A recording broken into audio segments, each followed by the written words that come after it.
Hello everyone, आज की video बहुत इंपॉर्टेंट होने वाली है। आज की इस वीडियो में मैं आपको एक इंपॉर्टेंट स्ट्रेटेजी सिखाने वाला हूं, जो मैं खुद स्ट्रेटेजी को यूज करता हूं। अगर आप इस स्ट्रेटेजी को समझ जाते हैं और इस स्ट्रेटेजी को इम्प्लीमेंट करना सीख जाते हैं तो आपकी ट्रेडिंग जर्नी नेक्स्ट लेवल तक इम्प्रूव होने वाली है। क्योंकि दोस्तों, इस स्ट्रेटेजी में मैं आपको time frame, support, resistance and moving average के बारे में बताऊंगा। तो दोस्तों, इस स्ट्रेटेजी का नाम है 9 मूविंग एवरेज स्ट्रेटेजी। मतलब दोस्तों, जो मूविंग एवरेज है उसी के बेस पर हमारी स्ट्रेटेजी होने वाली है। तो ज्यादा टाइम न लेते हुए चलिए स्ट्रेटेजी को सीखते हैं। तो अगर आप इंट्राडे करते हैं तो आपको टाइम फ्रेम का बहुत ध्यान रखना है, क्योंकि समय ही एक ऐसा है जो इंट्राडे में हमें प्रॉफिटेबल बना सकता है। तो सबसे पहले दोस्तों, हम डेली टाइम फ्रेम पर देखते हैं कि मार्केट में किस प्रकार का व्यू है। मूविंग एवरेज से दोस्तों हमें मार्केट में एक क्लियर डायरेक्शन मिल जाती है कि अगर मार्केट मूविंग एवरेज से नीचे है तो हमें मोटा मोटा अंदाजा लगता है कि मार्केट में एक बियरिश ट्रेंड मार्केट में चल रहा है, और अगर मार्केट मूविंग एवरेज से ऊपर है हमें कुछ अंदाजा लगता है कि मार्केट में बुलिश ट्रेंड चल रहा है। लेकिन इस बेस पर हम मार्केट में एंट्री नहीं लेते हैं, क्योंकि दोस्तों अगर हम इंट्राडे करते हैं तो हमें और इसके अंदर जाना पड़ता है। तो सबसे पहले हमें यूज करना है 3 आवर का टाइम फ्रेम। 3 आवर के टाइम फ्रेम में हमें एक चीज हमें देखने को मिलेगी, जो है रेजिस्टेंस और सपोर्ट जोन। अगर दोस्तों आपने डेली टाइम फ्रेम पर मार्केट को समझ लिया है, यानी मार्केट में किस प्रकार का ट्रेंड बना हुआ है, जैसे अगर मार्केट मूविंग एवरेज से नीचे है हमारा व्यू रहेगा कि मार्केट में बियरिश ट्रेंड बना हुआ है, और यदि मार्केट मूविंग एवरेज से ऊपर है तो हमारा व्यू रहेगा कि मार्केट में बुलिश ट्रेंड बना हुआ है। 3 आवर के टाइम फ्रेम में हमें सपोर्ट और रेजिस्टेंस, यानी अगर मार्केट बियरिश है तो फिर हमें रेजिस्टेंस जोन देखना है, और अगर मार्केट बुलिश है तो फिर हमें सपोर्ट जोन देखना है।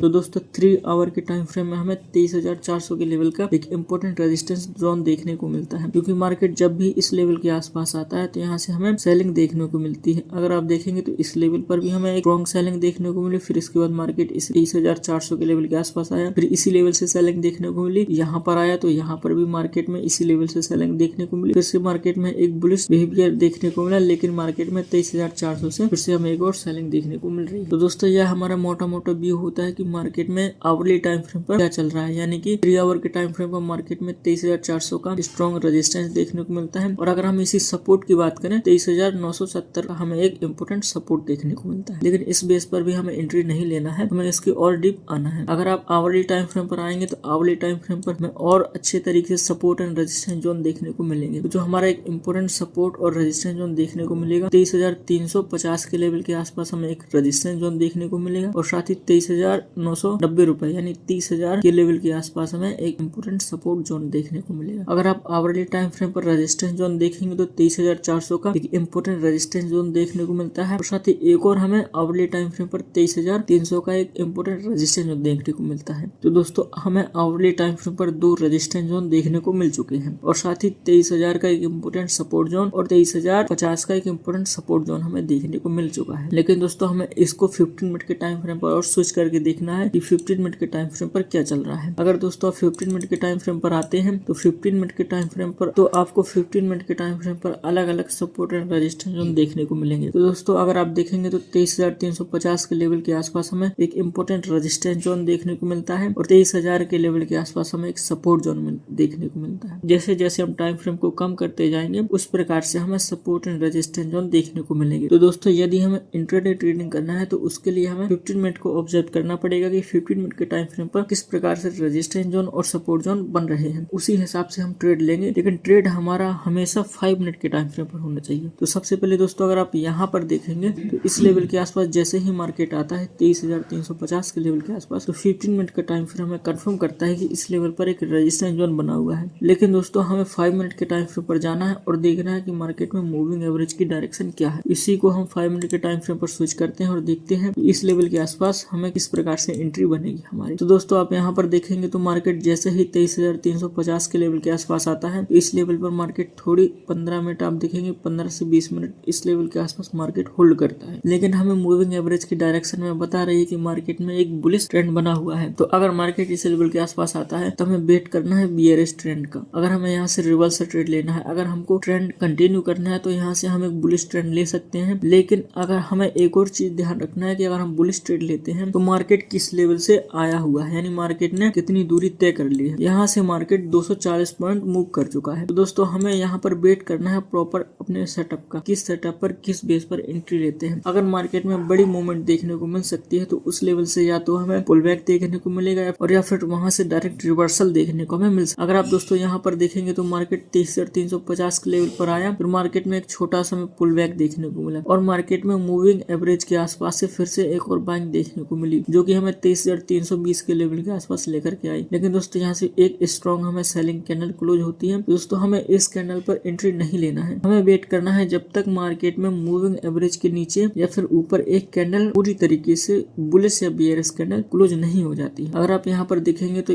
यह जो हमारी कैंडल है ये फुल नेगेटिव कैंडल क्लोज होती है। तो इस कैंडल के बेस पर हम अपनी एंट्री बना सकते हैं क्योंकि यह एक ऐसी कैंडल है जो ट्रेंड रिवर्सल को इंडिकेट करती है। तो इस कैंडल के बेस पर हमारी एंट्री रहेगी, साथ ही जो हमारा एसएल रहेगा वो प्रीवियस कैंडल का हाई यानी इस पॉइंट के आसपास हमारा एसएल रहेगा। तो यहाँ से हमें एक अच्छा मूव देखने को मिला। लेकिन दोस्तों हमें कभी भी पुल बैक पर एंट्री नहीं लेना है, हमें या तो रिवर्सल को कैच करना है या फिर अपने प्रॉपर जो सेटअप पकड़ते हैं उस सेटअप को। अगर आप यहाँ पर पुल बैक पर एंट्री लेते तो आप बहुत बुरी तरीके से फंस जाते और आपको बहुत बड़ा लॉस हो जाता। उसी तरीके से अगर हमें मार्केट में नेक्स्ट ट्रेड यानी दूसरी अपॉर्चुनिटी चाहिए तो हमें मार्केट को 15 मिनट पर स्विच करना होगा और इस लेवल से हमें सपोर्ट जोन और रेजिस्टेंस जोन का एक अंदाजा लगाना होगा कि मार्केट में सपोर्ट और रेजिस्टेंस जोन किस लेवल पर बन रहे हैं। तो मार्केट जैसे ही 9:15 पर ओपन होता है, ओपन होने के बाद मार्केट में एक स्ट्रॉन्ग सेलिंग कैंडल क्लोज होती है। यह जो कैंडल है 15 मिनट की कैंडल है, तो आपको एक कैंडल में 15 मिनट तक का वेट करना पड़ेगा। फिर अगर आप नेक्स्ट कैंडल पर देखेंगे तो नेक्स्ट कैंडल भी एक इनडिसीजन कैंडल क्लोज होती है। साथ ही अगली जो कैंडल है वह कैंडल हमारी 23,100 के लेवल के आसपास आती है। दोस्तों अगर आप प्रीवियस में देखेंगे तो एक इम्पोर्टेंट सपोर्ट जो हमें 23,100 के लेवल के आसपास बना हुआ था। तो दोस्तों जैसे ही मार्केट 23,100 के लेवल के आसपास आता है तो इस लेवल पर हमें वेट करना है, वो भी 5 मिनट के टाइम फ्रेम पर किस प्रकार का प्राइस एक्शन बन रहा है। तो मैं इसको 5 मिनट पर स्विच करता हूँ और आपको दिखाता हूँ कि हमारी स्ट्रेटेजी में हमारा एंट्री मिल रही है या फिर नहीं मिल रही है। दोस्तों अगर आप देखेंगे तो जैसे ही मार्केट 9:15 के आसपास ओपन होता है, मार्केट में एक हमें स्ट्रॉन्ग सेलिंग देखने को मिलती है और यह सेलिंग हमें 23,100 के लेवल के आसपास लेकर के आती है। 23,100 के लेवल के आसपास आने के बाद मार्केट में एक स्ट्रॉन्ग बुलिश कैंडल क्लोज होती है, यानी कि दोस्तों मार्केट नीचे आया लेकिन नीचे से मार्केट में बाइंग देखने को मिली। यह कैंडल हमारी सीधी जाकर के बुलिश कैंडल हो जाती है, लेकिन इस कैंडल पर हमारी एंट्री नहीं रहेगी। हमारी एंट्री ना इस कैंडल पर रहेगी ना इस कैंडल पर रहेगी, हमारी एंट्री रहेगी इस कैंडल पर। क्योंकि दोस्तों हमारा सिंपल सा व्यू रहता है कि जब तक मार्केट 9 मूविंग एवरेज के ऊपर एक candle strong bullish candle close नहीं करेगा तब तक हमारी एंट्री नहीं रहेगी। एंट्री हमारी इस लेवल के आसपास ट्रिगर हो जाती है, लेकिन हमें एंट्री यहाँ पर लेना है। जैसे ही यह बुलिश कैंडल क्लोज होती है तो प्रीवियस जो सेकंड कैंडल है उस कैंडल के लो का हम स्टॉप लॉस रख करके अपना एक ट्रेड प्लान कर सकते हैं। तो इसमें हमें कुछ प्रॉफिट देखने को मिला। सेम यही ट्रेड है। अब इसी टाइप के में अगर आपको और एग्जांपल दिखाऊं तो आप कहेंगे यहाँ पर भी सेटअप बन रहा है क्योंकि यहाँ पर भी स्ट्रॉन्ग बुलिश कैंडल है, लेकिन दोस्तों मूविंग एवरेज के ऊपर एक भी कैंडल यहाँ पर क्लोज नहीं हुई है। यह कैंडल ऊपर क्लोज हुई है लेकिन पूरी तरीके से मूविंग एवरेज के ऊपर एक कैंडल की क्लोजिंग मिलनी चाहिए, तो यहाँ पर हमारा सेटअप में नहीं बना है।